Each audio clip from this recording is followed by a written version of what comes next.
امتى يكون الاستمرار ظلم للطرفين، لحد امتى اصبر لو كنت زوج مع زوجتي اللي بتأذيني والعكس؟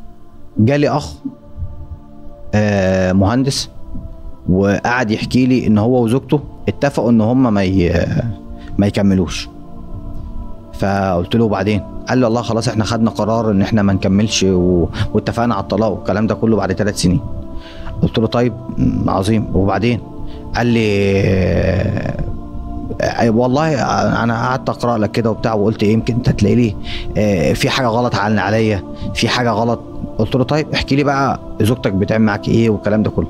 قعد يحكي لي قصه طويله عريضه. زوجته دي طبيبه وهو راجل مهندس. فانا قمت جاي قايل له مره واحده، قلت له انت عايز تطلق دي؟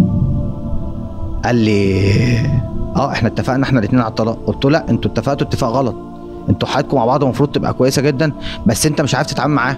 قال لي اتعامل معاه ازاي؟ قلت له والله ما عرفت اتعامل معاه. قال لي انت شايفها حد كويس؟ قلت له جدا. قال لي انت عارفها؟ قلت له اعرفها منين يا ابني؟ قال لي ما انا عرفت منين؟